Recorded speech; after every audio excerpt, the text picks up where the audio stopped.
Welcome to Pratap classes. दोस्तों, Pratap classes के YouTube channel पर आपका हार्दिक स्वागत है। तो दोस्तों, अपना टॉपिक चल रहा था मिशन रीट एग्जामिनेशन 2023 के लिए स्पेशल सामान्य विज्ञान, और जितने भी आपके जो टॉपिक दिए हैं उनका हम डिस्कस कर रहे थे। तो आज बात करेंगे गति से जितने भी टॉप एमसीक्यू क्वेश्चन बनते हैं उनका आज हम डिस्कस करेंगे। ये जो साइंस के एमसीक्यू क्वेश्चन हैं वो आपके लिए रामबाण सिद्ध होंगे। तो जो भी विद्यार्थी इस चैनल पर नए हैं वो इस चैनल को सब्सक्राइब कर लें और पास लगे बेल आइकन के घंटे को जरूर दबा लें, ताकि जैसे ही हमारा कोई नया वीडियो अपलोड हो वो आप तक पहुंच जाए। वीडियो को लाइक करना, शेयर करना और कमेंट करके ज़रूर बताना ये वीडियो आपको कैसा लगा। और जिस भी विद्यार्थी ने हमारा टेलीग्राम ग्रुप ज्वाइन नहीं किया है तो जल्दी से ज्वाइन कर लीजिए। तो शुरू करते हैं आज का वीडियो। देखिए, पहला प्रश्न, अंतरिक्ष यान जो चक्कर लगा रहा है से एक सेब छोड़ा जाए तो वह क्या होगा? पृथ्वी की ओर गिरेगा, या कम गति से गतिवान होगा, या अंतरिक्ष यान के साथ साथ उसी गति से गतिवान होगा, या अधिक गति से गतिवान होगा। तो अगर किसी अंतरिक्ष यान जो एक चक्कर लगा रहा है उससे एक सेब को छोड़ेंगे तो वह जो अंतरिक्ष यान है उसी के साथ साथ उसी गति में गतिवान होगा। तो ऑप्शन नंबर सी इसका सही होगा। देखिए अगला प्रश्न, एक भू उपग्रह अपनी कक्षा में निरंतर गति करता है। यह अपकेंद्र बल के प्रभाव से होता है जो प्राप्त होता है। तो जो बल प्राप्त होगा वो पृथ्वी द्वारा उपग्रह पर लगने वाले गुरुत्वाकर्षण के कारण ये बल प्राप्त होता है। तो इसका ऑप्शन नंबर बी सही रहेगा। देखिए अगला प्रश्न, अगर किसी वस्तु को 8 किलोमीटर प्रति सेकंड के वेग से अंतरिक्ष में फेंका जाए तो क्या होगा? वह वस्तु अंतरिक्ष में चली जाएगी, या वापस पृथ्वी पर आकर गिरेगी, या वह पृथ्वी के चारों ओर कक्षा में परिक्रमा करने लगेगी, या फट जाएगी। तो इनमें से अगर किसी वस्तु को 8 किलोमीटर प्रति सेकंड के वेग से अगर हम अंतरिक्ष में फेंकेंगे तो वह वापस पृथ्वी पर आकर गिरेगी, क्योंकि इसका जो न्यूनतम वेग होता है वो होता है 11.2 किलोमीटर प्रति सेकंड। अगर किसी वस्तु को इस वेग से फेंकेंगे तो वह पृथ्वी से बाहर जाएगी, अन्यथा वापस जमीन पर आकर गिरेगी। देखिए अगला प्रश्न, वर्ताकार गति का उदाहरण है, यानी इनमें से कौन सा एक वर्ताकार गति का उदाहरण है? ट्रेन की गति, या कोल्लू के बेल की गति, या सितार के तार की गति, या तितली की गति। तो इनमें से जो कोल्लू के बेल की जो गति है वो वर्ताकार गति का उदाहरण है। ट्रेन की गति की बात करें तो यह सरल गति का उदाहरण है। सितार के तार की बात करें तो यह कंपन गति का उदाहरण है। तितली की गति की बात करें तो यह एक अनियमित गति का उदाहरण है। देखिए अगला प्रश्न, निम्नलिखित गतियों में से कौन सी गति निश्चित समय अंतराल पश्चात नहीं दोहराई जाती? यानी निम्न में से कौन सी गति का एक उदाहरण है जो निश्चित अंतराल के बाद नहीं दोहराई जाती? पेड़ से फल टूटना, हृदय की धड़कन, पृथ्वी का अपने अक्ष पर घूमना, या घड़ी के पेंडुलम की गति। तो इनमें से जो पेड़ से जो फल टूटता है वो एक निश्चित समय अंतराल दोहराई नहीं जाती। बाकी ये तीनों गतियाँ निश्चित अंतराल बाद दोहराई जाती है। तो इसका आंसर नंबर 1 सही रहेगा। देखिए अगला प्रश्न, एसआई मात्रक प्रणाली में दूरी का मात्रक क्या होता है? यानी जो दूरी है, दूरी का जो एसआई मात्रक क्या होता है? तो दूरी का जो एसआई मात्रक है वो होता है मीटर। देखिए अगला प्रश्न, कंपन गति का उदाहरण है। इनमें से कौन सा कंपन गति का उदाहरण है? तो इनमें से जो वीणा के तार की गति है वो कंपन गति का उदाहरण है। वीणा के तार की गति कंपन गति का उदाहरण है। देखिए अगला प्रश्न, समय के साथ वस्तु की स्थिति में परिवर्तन को क्या कहते हैं? समय के साथ वस्तु की स्थिति में जो परिवर्तन होता है उसे क्या कहा जाता है? चाल, दोलन, गति, या घूमना। तो इनमें से समय के साथ वस्तु की स्थिति में जो परिवर्तन होता है उसे हम गति कहते हैं। देखिए अगला प्रश्न, कुम्हार के चाक की कौन सी गति होती है? कुम्हार का जो चाक है उसकी गति कौन सी होती है? वर्तुल गति, कंपन गति, घूर्णन गति, या सरल रेखीय गति। तो कुम्हार के चाक की गति होती है घूर्णन गति। देखिए अगला प्रश्न, निम्न में से स्थायी माप है स्केल, कदम, अंगुली, या बालिस्त। तो इनमें से जो स्केल है वो एक स्थायी माप है। ये बाकी तीनों माप अपने स्थायी नहीं है, इसे हम मात्र अंदाजा लगाते हैं। देखिए अगला प्रश्न, लंबी दूरी को किस माप से नापते हैं? तो लंबी दूरी को हम किलोमीटर के अंदर नापते हैं। तो ऑप्शन नंबर सी सही रहेगा। देखिए अगला प्रश्न, सीधी पटरी पर गति कौन सी गति का उदाहरण है? सीधी पटरी पर जो गति है वो किस गति का उदाहरण है? सरल रेखीय गति, वर्तुल गति या घूर्णन गति या कंपन गति। तो इनमें से जो सरल रेखीय गति है वो सीधी पटरी की गति का उदाहरण है। देखिए अगला प्रश्न, संतुलित बल वस्तु में गति उत्पन्न कर सकता है, गति उत्पन्न नहीं कर सकता, घूर्णन उत्पन्न कर सकता है या दरार उत्पन्न कर सकता है? तो जो संतुलित बल होता है जो गति उत्पन्न नहीं कर सकता। देखिए अगला प्रश्न, न्यूटन का गति का पहला नियम किससे संबंधित है? जो न्यूटन ने जो गति के 3 नियम दिए थे उनमें से जो पहला नियम है वो किससे संबंधित है? संवेग से, जड़त्व से या त्वरण से या भार से? तो इनमें से जो गति का पहला नियम है वो जड़त्व से संबंधित है। देखिए अगला प्रश्न, रेल की गति किस प्रकार की गति का उदाहरण है? घूर्णन गति, चक्रण या घुमाव गति या प्रक्षेप्य गति या रूपांतरण गति? तो इनमें से जो रूपांतरण गति है वो रेल की गति का उदाहरण है। देखिए अगला प्रश्न, रॉकेट किस सिद्धांत पर कार्य करता है? रॉकेट किस सिद्धांत पर कार्य करता है? कोणीय संवेग, द्रव्यमान ऊर्जा या रेखीय संवेग संरक्षण? तो रॉकेट इनमें से रेखीय संवेग संरक्षण के सिद्धांत पर काम करता है। देखिए अगला प्रश्न, एक साइकिल चालक को वृत्तीय गति में किस ओर झुकना चाहिए? एक साइकिल चालक को वृत्तीय गति में किस ओर झुकना चाहिए? आगे की ओर, पीछे की ओर, केंद्र की ओर या केंद्र से विपरीत? तो इनमें से जो एक साइकिल चालक है उसे वृत्तीय गति के अंदर केंद्र की ओर झुकना होगा।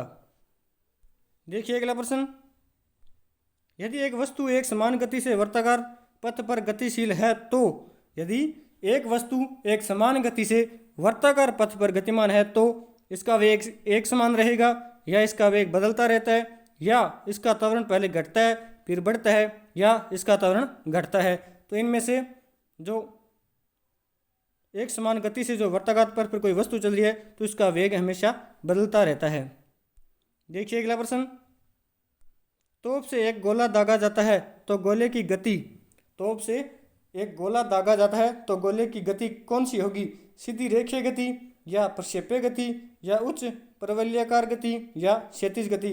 तो इनमें से जो प्रक्षेप्य गति है वो एक तोप से जो गोला दागा जाता है उसकी गति प्रक्षेप्य गति का एक उदाहरण है। देखिए अगला प्रश्न, वर्ताकार पथ पर गतिशील वस्तु यदि एक चरण पूर्ण करने में 1 सेकंड लेती है तो इसका औसत वेग क्या है?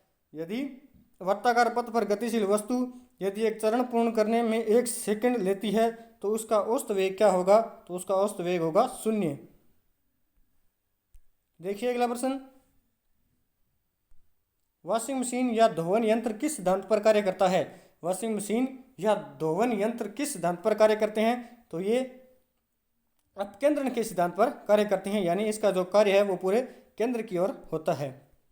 देखिए अगला प्रश्न, गति के नियम किस वैज्ञानिक ने दिए थे? तो गति के नियम किसने दिए थे? ये दिए थे न्यूटन ने, जो 3 नियम दिए थे।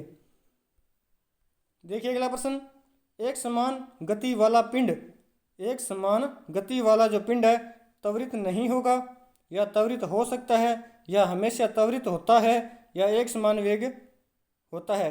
तो इनमें से जो एक समान गति वाला पिंड है वो त्वरित हो सकता है। देखिए अगला प्रश्न, 18 किलोग्राम द्रव्यमान की कोई वस्तु 6 मीटर प्रति सेकंड के वेग से गति कर रही है तो इसका संवेग ज्ञात करें। तो इसका संवेग कैसे ज्ञात करेंगे? तो संवेग का सूत्र होता है, संवेग बराबर होता है द्रव्यमान गुणा वेग। तो अपने पास द्रव्यमान है इसका 18 और जो वेग है वो है 6, तो 18 छिकी 108, तो इसका जो संवेग है वो आ जाएगा 108। देखिए अगला प्रश्न, यदि वस्तु समान समय में समान असमान दूरी तय करती है, यदि वस्तु समान समय में असमान दूरी तय करती है तो उसकी गति का प्रकार होगा, तो उसकी गति का प्रकार कौन सा होगा? एक समान या सरल रेखीय या असमान या साम्य? तो इनमें से जो उसका जो गति का प्रकार होगा वो होगा असमान, यानी कोई समान समय में असमान दूरी तय करती है तो उसकी गति का प्रकार असमान होगा। देखिए अगला प्रश्न, किसी वस्तु की खाली स्थान सरल रेखीय गति के दौरान किसी भी समय अंतराल में वस्तु के वेग में परिवर्तन शून्य होता है। तो जो एक समान सरल रेखीय गति है उसी के दौरान किसी भी समय अंतराल वस्तु में वस्तु के वेग में परिवर्तन शून्य होता है। देखिए अगला प्रश्न, जब कोई पिंड दूसरे पिंड की सतह पर लुढ़कता है तो इसकी गति के प्रतिरोध को खालिस्तान के नाम से जाना जाता है। तो उसको किस नाम से जाना जाता है? तो उसे लुढ़कन घर्षण के नाम से जाना जाता है। जब कोई पिंड किसी दूसरे पिंड की सतह पर लुढ़कता है तो उसे लुढ़कन घर्षण के नाम से भी जाना जाता है। देखिए अगला प्रश्न, यदि गति में रहते हुए घूर्णन की दूरी किसी वस्तु में से होकर गुजरती है तो उस गति को क्या कहा जाता है? यदि गति में रहते हुए एक घूर्णन की दूरी किसी वस्तु में से होकर गुजरती है तो उस गति को क्या कहा जाता है? कक्षीय गति, वर्तीय गति या घुमाव गति या दोलन गति। तो इनमें से उसे घुमाव गति कहा जाता है। देखिए अगला प्रश्न, पृथ्वी के पृष्ठ से पलायन वेग का मान है। पृथ्वी के पृष्ठ से पलायन वेग का मान है तो पृथ्वी के पलायन वेग का मान होता है 11.2 किलोमीटर प्रति सेकंड। यानी हम किसी वस्तु को अगर 11.2 किलोमीटर प्रति सेकंड के वेग से अगर किसी वस्तु को पृथ्वी से बाहर भेजना है तो हमें उसका न्यूनतम वेग 11.2 किलोमीटर प्रति सेकंड चाहिए। देखिए अगला प्रश्न, स्थिर या गतिज अवस्था में परिवर्तन का विरोध करने की एक वस्तु की प्रवृत्ति को क्या कहा जाता है? यानी कोई भी वस्तु है वो स्थिर या गति की अवस्था में है, उसके जो परिवर्तन होता है उसका जो विरोध करता है उस प्रवृत्ति को क्या कहा जाता है? तो उस प्रवृत्ति को कहा जाता है जड़त्व। जो गति का प्रथम नियम भी इसे कहा जाता है। देखिए अगला प्रश्न, रॉकेट लॉन्चिंग कौन से नियम पर आधारित है? रॉकेट लॉन्चिंग कौन से नियम पर आधारित है? तो रॉकेट जो न्यूटन का गति का जो तृतीय नियम है इसे कहा जाता है क्रिया प्रतिक्रिया का नियम भी कहा जाता है। तो जो रॉकेट लॉन्चिंग होता है वो न्यूटन की गति के तृतीय नियम पर आधारित है। देखिए अगला प्रश्न, झूले पर बैठे लड़के की गति होती है। झूले पर बैठे लड़के की गति होती है एक समान या वृत्तीय या असमान या आवर्ती। तो इनमें से जो आवर्ती गति है वो झूले पर बैठे लड़के की गति आवर्ती गति होती है, यानी निश्चित समय अंतराल वापस उसी आवर्ती के अंदर आ जाता है। देखिए अगला प्रश्न, जब किसी गतिमान पिंड की गति दुगनी हो तब लगने वाला समय यदि दूरी अपरिवर्तित रहे। जब किसी गतिमान पिंड की गति दुगनी हो तब लगने वाला समय क्या होगा यदि दूरी अपरिवर्तित रहे? तो समय दुगना होगा या आधा होगा या 3 गुना होगा या 1/4 होगा। तो इनमें से जो समय है वो आधा हो जाएगा। यदि जब किसी गतिमान पिंड की गति दुगनी हो जाए तो उसका समय आधा कब होगा? जब दूरी को हम अपरिवर्तित रखेंगे। देखिए अगला प्रश्न, निम्नलिखित में से कौन सा विस्थापन की विशेषता नहीं है? निम्नलिखित में से कौन सी एक विस्थापन की विशेषता नहीं है? तो इनमें से जो यह सदैव धनात्मक होता है यह एक विस्थापन की विशेषता नहीं है। इसमें परिणाम व दिशा दोनों होते हैं। इसका परिणाम वस्तु द्वारा तय की दूरी के बराबर या कम हो सकता है, यह शून्य भी हो सकता है। देखिए अगला प्रश्न, एक समान परित्र गति में वेग स्थिर रहता है, दूरी स्थिर रहती है या विस्थापन स्थिर रहता है या गति स्थिर रहती है? तो एक समान परिपत्र में गति स्थिर रहती है। जो एक समान परिपत्र है उसके अंदर गति स्थिर रहती है। देखिए अगला प्रश्न, किसी वस्तु को किस कोण पर प्रक्षेपित करने पर वह अधिकतम दूरी पर अधिक दूरी तय करेगी? यानी किसी वस्तु को हम किस कोण से फेंकें तो वह अधिकतम दूरी तय करती है? तो हम किसी वस्तु को 45 डिग्री के कोण से अगर किसी वस्तु को फेंकेंगे तो वह अधिक दूरी तय करेगी। देखिए अगला प्रश्न, किसी वस्तु के वेग परिवर्तन की दर को क्या कहते हैं? तो किसी वस्तु में वेग परिवर्तन की दर को त्वरण कहा जाता है। देखिए अगला प्रश्न, एक नदी में चलता हुआ जहाज समुद्र में आता है तब जहाज का स्तर। एक नदी में चलता हुआ जहाज अगर समुद्र में आता है तब जहाज का स्तर क्या होगा? पहले जितना होगा थोड़ा ऊपर आएगा, थोड़ा नीचे जाएगा या ऊपर या नीचे होगा, जो उसमें पड़े हुए भार पर निर्भर करता है। तो इनमें से जो जहाज है अगर वो नदी से समुद्र में जाता है तो वो थोड़ा ऊपर आएगा, क्योंकि वहाँ पर जो जहाज का घनत्व कम हो जाता है और वहाँ पे पानी का जो घनत्व है अधिक होता है। देखिए अगला प्रश्न, अश्व यदि एकाएक चलना प्रारंभ कर दे तो अश्वारोही के गिरने की आशंका का कारण है। तो आशंका का कारण क्या होता है, वो होता है विराम जड़त्व। देखिए अगला प्रश्न, निम्नलिखित में से किसमें गतिज ऊर्जा नहीं है। निम्नलिखित में से किसमें गतिज ऊर्जा नहीं है, चली हुई गोली, चलता हथौड़ा, बहता हुआ पानी या खींचा हुआ धनुष। तो इनमें से जो खींचा हुआ धनुष है उसमें गतिज ऊर्जा नहीं होती, बाकी तीनों में गतिज ऊर्जा होती है। तो धन्यवाद दोस्तों, ये वीडियो आपको कैसा लगा? अगर अच्छा लगा तो इसे लाइक करना और शेयर करना, और जो विद्यार्थी इस चैनल पर नए हैं वो इसे सब्सक्राइब करना नहीं भूलना।